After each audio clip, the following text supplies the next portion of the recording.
ดินจียังเรือบ่หลายปานใด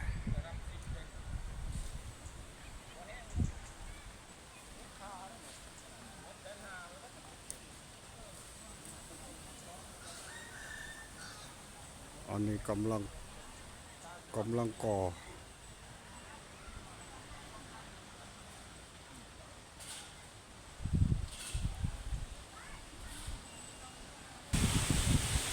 เป็นชายก่อกัน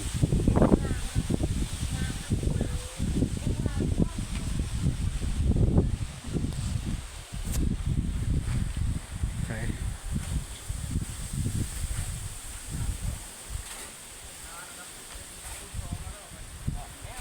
โอ้ไปกันเลยหอดขั้นตอนได้ละเบิ่ง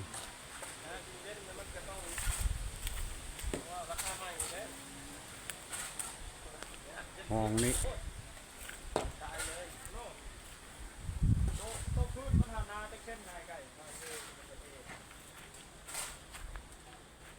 ช่องห้องเนาะให้ช่องห้องเช่นมันต้องไปคูณซองแล้วกันสิเช่นสี่เดี๋ยวไม่เลยความหนาเราเดินความหนาคูณซองต้องแค่ตัวแล้วแค่ว่า5 เส้น10 เส้นเมื่ออะไรไม่รู้ประตูชามปองโอ้กูเห็ดช่องปอง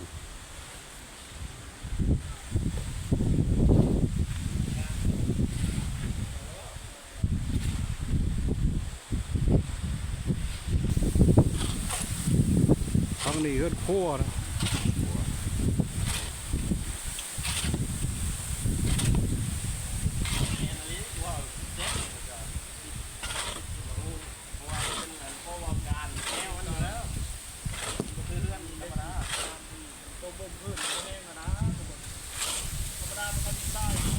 อันนี้8 คูณโอ้ย10 คูณ 10 คูณ 10ช่องแล้ว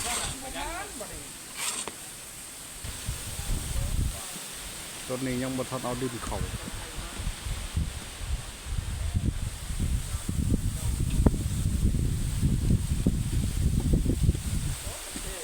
ก็ได้1 ข้างต่อ2 ข้าง3 ข้าง4 ข้าง5 ข้างก็ได้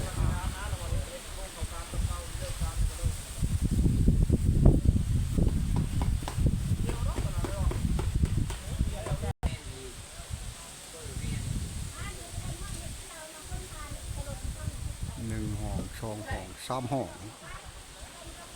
3 คูณ 33